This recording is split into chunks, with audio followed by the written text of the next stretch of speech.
Hadirin yang saya hormati, 13 tahun beliau berjuang di Mekah, meluruskan keyakinan, memantapkan akidah, meneguhkan iman. Dari situ segalanya dimulai, dan ke situ segalanya akan menuju. Intan paling mahal, mutiara paling berharga, tidak lain adalah nilai-nilai keimanan. Kalau itu sudah tergadai, apalagi yang bisa kita banggakan dalam kehidupan ini? Tidak merasa harta kita berharga, belum ada artinya ketimbang iman. Kedudukan kita punya nilai pun belum ada artinya ketimbang dengan nilai-nilai keimanan. Itu intan paling mahal, itu mutiara paling berharga. Harta baru ada manfaatnya kalau dilandasi dengan iman. Jabatan dan kedudukan baru terasa gunanya kalau dilandasi dengan keimanan. Kalau jabatan lepas dari iman, yang akan lahir Fir'aun baru. Jelas? Kalau harta terlepas dari iman, yang akan muncul adalah konglomerat Korun. Kalau ilmu pengetahuan terlepas dari nilai dasar keimanan, maka yang akan muncul adalah ilmuwan pelacur yang menyalahkan yang benar, membenarkan yang salah untuk kepentingan pribadi. Dan kondisi seperti itu tidak akan membuat kita makin sehat. Oleh karena itu, pada kesempatan ini, pesan pertama saya, menghadapi zaman susah, tetap jaga akidah, tetap pelihara keyakinan. Kesulitan bukan untuk ditakuti, untuk diatasi. Hidup adalah kerja keras, bukan keajaiban. Perubahan tidak akan datang hanya dengan simsalabim abragadabra. Perubahan tidak akan muncul hanya dengan berandai-andai. Perubahan tidak akan turun dari langit seperti turunnya embun di waktu malam. Perubahan adalah kerja keras, sehingga Al-Quran membimbing kita, innallaha la yughayyiru ma biqaumin hatta yughayyiru ma bi anfusihim. Allah tidak akan mengubah keadaan suatu bangsa kalau mereka tidak mau mengubah apa yang ada di dalam diri mereka. Yang ada di dalam diri itu rule of thinking, state of mind, cara kita berpikir, cara kita memandang kehidupan, cara kita mengatasi persoalan. Hadirin yang saya hormati, inilah iman. Berangkat dari ini kita menyadari ini ujian buat kita rakyat. Dan kita rakyat Indonesia ini kalau sama susah sih sudah kenyang. Ya Pak, ya Pak, kita ini sebagai bangsa mengalami apa yang disebut oleh Bung Karno up and down, naik turun, timbul tenggelam, pasang surut. 350 tahun dijajah oleh Belanda, kita susah. Berangkat Belanda masuk Jepang, susah lagi. Pergi Jepang datang nikah, susah lagi. Lalu kita merdeka, dirongrong oleh berbagai pemberontakan, susah lagi. Makan bulgur antri minyak, lalu PKI berontak, susah lagi. Muncul orde baru, lama-lama susah lagi. Orde baru selesai, naik reformasi, mulai repot nasi, susah lagi.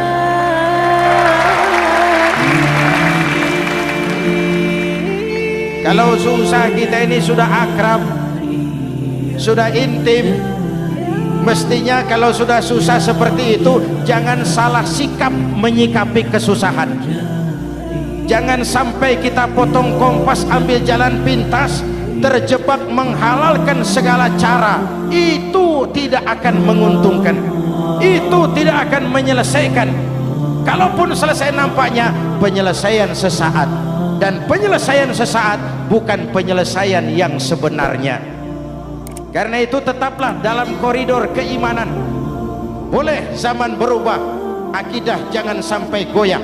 Silahkan masa berganti, tapi keyakinan jangan mati. Sekali la ilaha illallah sampai tetes darah paling penghabisan, tetap la ilaha. Sanggup? 3 orang. Sanggup? 21. Sanggup? Kalau sanggup kita harus konsekuen. Saudara-saudara di seluruh tanah air, misi yang kedua dari Islam setelah membebaskan manusia dari kemusyrikan, membebaskan manusia dari ras diskriminasi, mengikat manusia dengan tali akidah. Sebelum Islam datang, manusia dibedakan oleh warna kulit, manusia dibedakan oleh faktor keturunan, manusia dibedakan oleh faktor harta dan benda. Adalah Rasul yang mengajarkan, innallaha la yanzuru ila suwarikum wala ila amwalikum walakin yanzuru ila qulubikum wa a'malikum. Allah tidak melihat potonganmu, Allah tidak melihat hartamu. Yang Allah lihat itu adalah hatimu dan amal perbuatanmu. Jauh sebelum Amerika teriak-teriak membanggakan apa yang mereka sebut sebagai Declaration of Independence, Nabi sudah mengajarkan kepada kita semua, annas kulluhum li Adam wa Adam min turab, la fadla li Arabiyyin ala ujamiyyin illa bittaqwa. Seluruh manusia berasal dari Adam. Adam diciptakan dari tanah. Tidak ada kelebihan Arab dengan yang bukan Arab kecuali takwanya. Jauh sebelum Amerika mencanangkan bahwa semua manusia dilahirkan sama, that all men are created equal. Jauh sebelum itu Islam sudah membebaskan manusia dari ras diskriminasi. Apa dalam konteks kekinian menghadapi zaman susah tetap jaga kerukunan. Ya Pak, ya Bu, Bu. Menghadapi zaman susah tetap jaga kerukunan, baik antar umat seagama, antar umat beragama, maupun antar umat beragama dengan pemerintah. Menjaga kerukunan, jangan saling sikat sikut di antara kita. Sebab kalau sudah rukun, saya ajak berhitung, 1 ditambah 1 sama dengan, itu matematika namanya, hasilnya pasti. Tapi angka sosial hasilnya aneh. Saya ubah jadi angka sosial. Ayo kita berhitung lagi. 1 orang takut ditambah 1 orang takut sama dengan 2 orang setengah berani.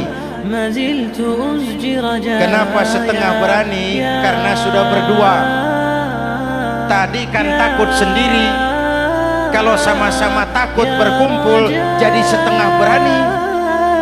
Kalau ditambah 1 orang takut lagi, 1 orang takut ditambah 1 orang takut ditambah 1 orang takut sama dengan 3 orang berani. Kenapa jadi berani? Karena sudah bertiga. Kita yang lemah, kita yang marginal, kita yang dikucilkan, bahkan kita yang dilecehkan, kalau mau rukun kita akan kuat dan tidak bakal dipermainkan orang.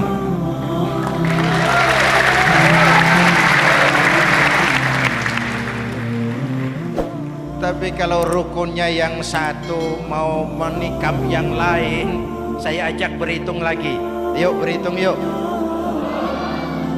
1 ekor ayam ditambah 1 ekor musang sama dengan 1 ekor musang. Kemana ayamnya? Dimakan musang. Betul nggak nih hitungan? Ayo kita hitung lagi. 1 ekor ayam ditambah 1 ekor musang sama dengan 1 ekor musang. Kemana ayamnya? Dimakan musang. Jadi kalau kita suka kumpul dengan orang yang mau makan kita, selesailah kita.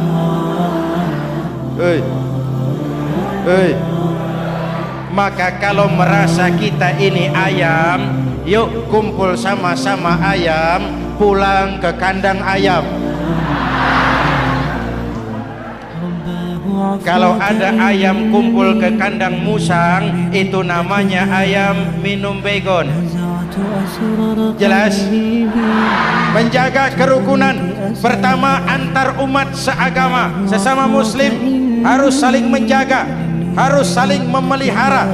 Baik dia muslim yang jadi kapolri, baik dia muslim yang jadi kasat, baik dia muslim yang jadi pengusaha, baik dia muslim yang jadi petani, nelayan, guru, semua komit menjaga semangat kebersamaan, rukun antar umat seagama. Jelas? Jelas? Hadirin yang saya hormati, atas dasar itu saya ingatkan kembali, kita semua ingin persoalan terorisme dilepaskan kaitannya dari agama manapun. Tidak ada kaitannya terorisme dengan Islam, dengan Kristen, dengan Hindu, dengan Buddha. Tidak ada kaitannya terorisme dengan pondok pesantren.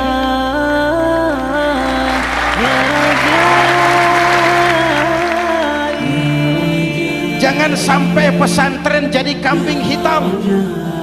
Karena sejak zaman penjajahan, pesantren sudah terbukti memberikan kontribusi bagi perjuangan memerdekakan rakyat Indonesia. Rukun antar umat seagama. Yang kedua, rukun antar umat beragama. Islam ini rahmatan lil. Jangankan manusia walaupun berbeda agama, binatang saja dihormati. Ada hadis, fa iza zabahtum fa ahsinuz zibhata. Kalau kamu menyembelih hewan, sembelihlah dengan cara yang terbaik. Jangan menyembelih ayam dengan pisau tumpul. Itu namanya tidak berperi kebinatangan. Yang kecil lagi, saudara buka babul istinja, makruh buang air kecil di tanah yang berlubang. Sebab apa? Pertama, menjaga kesehatan. Siapa tahu di lubang yang saudara buang air kecil itu ada gas beracun. Kalau tidak, melindungi binatang yang ada di dalam lubang. Siapa tahu di lubang yang saudara buang air kecil itu ada semut sedang rapat membahas terorisme. Apa dosanya lalu mati dikencingi? Ini namanya rahmatan lis semut. Binatang saja dilindungi.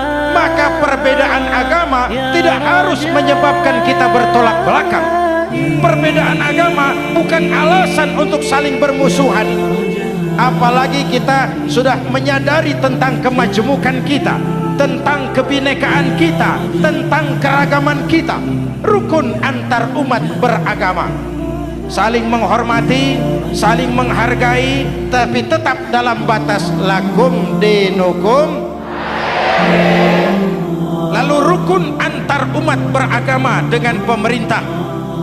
Hadirin yang saya hormati, yang benar kita dukung, yang salah kita perbaiki dan kita tegur menurut cara-cara yang diajarkan oleh agama kita. Dan sholat berjamaah, pendidikan bernegara yang paling bagus.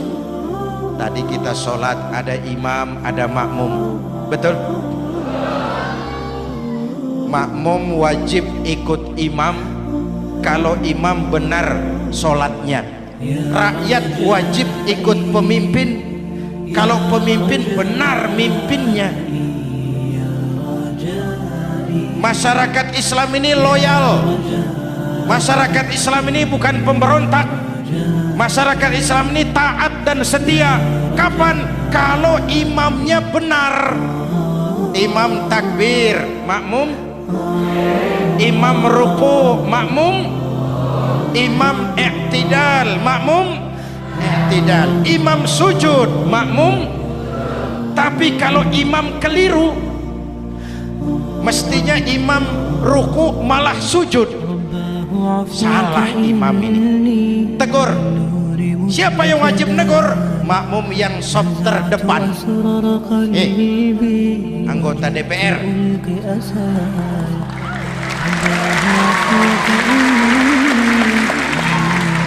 Ini wakil-wakil makmum ini, sop di depan ini. Kalau imam keliru, mereka paling tahu. Ngomong. Tegur. Bagaimana negurnya? Ada aturan main. Mestinya ruku, imam sujud. Salah ini imam. Subhanallah. Kan begitu negurnya. Betul? Tidak boleh juga imam keliru, makmum emosi. Main pegang. Woi, makmum salah. Hoi, hoi. Kacau sholat. Betul? Anggota dewan ini, sok di depan. Itu kalau imam keliru. Satu saat imam buang angin. Namanya manusia bisa buang angin toh. Apa makmum lalu berkata, demi kesetiaan saya kepada imam, imam buang angin, saya lebih keras lagi. Itu namanya fanatisme buta, loyalitas yang goblok. Imam buang angin, minggir. Iyyaka na'budu wa iyyaka nasta'in. Sampai situ imam buang angin, minggir imam. Lalu sop yang di depan maju. Tidak usah bikin sholat baru, teruskan pekerjaan imam. Ihdinas siratal mustaqim. Teruskan. Kenapa? Kalau bikin sholat baru lagi, nanti buang angin lagi. Bikin lagi sholat. Kapan selesainya sholat? Kapan selesainya membangun negara ini? Yang penting imam tahu diri, buang angin, minggir.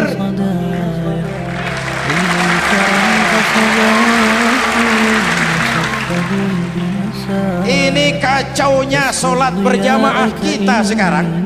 Kacaunya negeri kita sekarang. Banyak imam sudah buang angin, gengsi. Dia aja merasa nggak punya salah. Dikasih tahu sama makmum, imam tadi buang angin ya, malah jawab sedikit. Apa kalau sedikit lalu tidak batal sholat itu? Mekanisme kehidupan sosial yang diatur lewat tuntunan sholat berjamaah, sehingga Nabi berpesan, kun imaman muta'an au ma'muman muti'an fala takun thalisan jazu'a. Kalau jadi pemimpin, jadilah pemimpin yang ditaati. Kalau jadi makmum, jadilah makmum yang mentaati. Jangan jadi golongan ketiga pemecah belah. Di depan tidak jalan, di belakang takut, ditaruh yang di tengah, di depan didorong, yang belakang ditendang. Ini namanya biang kerok. Saudara-saudara, dari uraian singkat ini saya ambil beberapa catatan pokok. Pertama, kalau ada intan paling mahal, kalau ada mutiara paling berharga dalam hidup kita, itu tidak lain adalah karena keyakinan. Hidup jadi indah, hidup jadi berharga, hidup jadi berarti kalau didasari atas sebuah keyakinan. Dan keyakinan itu tidak lain adalah nilai iman kita, akidah kita kepada Allah Subhanahu wa ta'ala. Yang kedua, tetap menjaga kerukunan. Sesulit apapun zaman yang kita hadapi, kita tetap harus menjaga semangat kebersamaan. Kita harus tetap menjadi lem perekat yang menjaga keutuhan, baik sebagai bangsa maupun sebagai umat. Perbedaan adalah wajar, harus dihormati sebagai ciri kehidupan berdemokrasi. Tapi jangan perbedaan menjadi sebab kita bermusuhan, dan jangan perbedaan menyebabkan kita saling berpecah belah. hormati perbedaan, jangan perbedaan dipandang sebagai permusuhan. Dengan akidah yang kuat dan kebersamaan yang kokoh, ayo kita hadapi kesulitan, kita atasi kesulitan, dan dengan kerja keras untuk menyongsong hari esok yang lebih pasti. Mari kita Fatihah, semoga Allah memelihara kita bangsa Indonesia ala hadhihi niyah wa ila hadratin nabi. Al-Fatihah.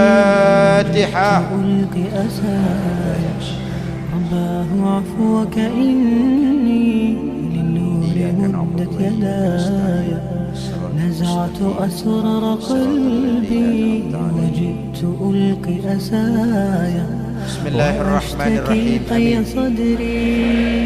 الحمد لله رب العالمين. اللهم صل وسلم وبارك على سيدنا محمد وعلى آله وصحبه أجمعين. اللهم ربنا تقبل منا صلاتنا وصيامنا وقيامنا وتخشعنا وتعبدنا وتمم تكسيرنا يا أرحم الراحمين. اللهم أصلح من في صلاحه صلاح المسلمين، اللهم أهلك من في هلاكه صلاح المسلمين. اللهم ربنا لا تؤاخذنا إن نسينا أو أخطأنا، ربنا ولا تحمل علينا إصرا كما حملته على الذين من قبلنا، ربنا ولا تحملنا ما لا طاقة لنا به، واعف عنا واغفر لنا وارحمنا، أنت مولانا فانصرنا على القوم الكافرين. اللهم اجعلنا من السعداء المقبولين ولا تجعلنا من الأشقياء المردودين. أفضل ما قلته أنا والنبيون من قبلي لا إله إلا الله.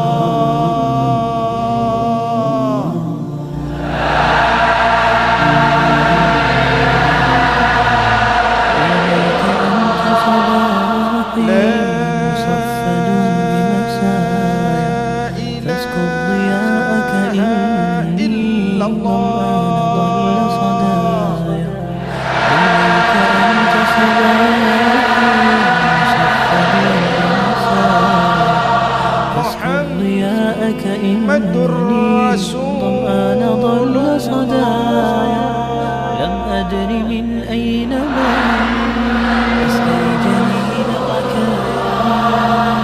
صلى الله عليه وآله وسلم كلمة حق عليها نحيا وعليها نموت وعليها وبها نبعث إن شاء الله من الآمنين من الآمنين من الآمنين برحمتك يا أرحم الراحمين. صلى الله على سيدنا محمد وعلى آله وصحبه أجمعين. على ربك رب العزة عما يصفون، سلام على المرسلين والحمد لله رب العالمين. Jumpa lagi di lain kesempatan insyaallah. Wassalamualaikum warahmatullahi wabarakatuh.